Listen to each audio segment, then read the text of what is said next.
Welcome back to Mud Lake Ranch. Today we're going to install a new front sight on my turkey gun. Currently it's actually already installed. I'm recording your intro a little after the fact. This is a XS Sights Photoluminescent green dot that absorbs ambient light and then glows in low light conditions. And it's brighter than standard fiber optic. The reason that I'm swapping it out is the original fiber optic pin in the front that I had was getting cracked. It was very loose and was spinning out of place, and it was actually dimming and losing its luminescence, its ability to carry light through the fiber optic itself.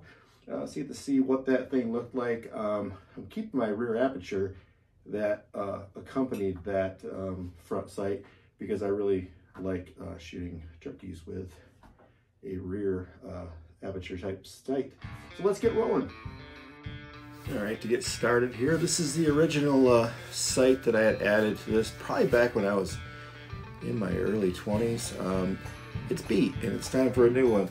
I was surprised how easily the fiber optic actually pushed out of there. Otherwise I had to break it, which doesn't matter, I'm throwing it away anyway. It's a Phillips head screw to remove it. This Wheeler kit, I'll leave a link to this in the description below if you're interested in picking up that screwdriver set. They have a gunsmithing set and a hex set.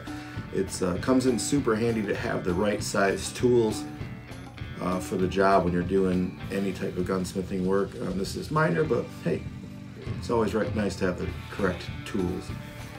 First step here, we're gonna dump out all of the various size front sight posts that it comes with. There's sight posts, I believe, for Benelli and Mossberg and one other brand. And also sometimes your threads might actually differ from the original manufacturer's specification. This one did fit the Mossberg, so no problems there. Instructions are not included with the sight, so there's a QR code on the packaging materials that direct you to the website with all of the instructions. They are fairly basic, and I'm going to bring them up on my screen here. So if you happen to have selected this video for the instructions, you can follow along while I do it, or you can pause at any point on the actual instruction manual here. It specifies where to apply the thread lock and how to install the sight, and the fact that you should whack it with a hammer, a brass or nylon style hammer, like an armorer's hammer. I'll use a brass punch at the end here when I apply mine. Alright, back to assembling this sight. Included is the thread lock. First we'll open this package up, and then we'll apply it to the appropriate areas. The first being inside the threads on your vented rib.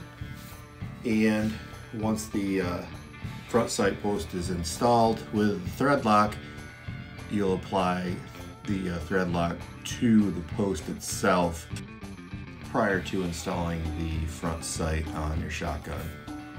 When threading in the front post, I couldn't get it quite flush. I could see that there was some threads left there, so I used a microfiber cloth and a pair of needle nose pliers to finish threading that in to make sure that it was all the way into the vented rib, and then applied the thread lock to the brass post, immediately followed by installing the sight itself onto the post. That snaps on, and then you have to give it a little persuasion with a armorer's hammer or brass or nylon type hammer. This is a brass punch wider than the surface of the hole in the sight.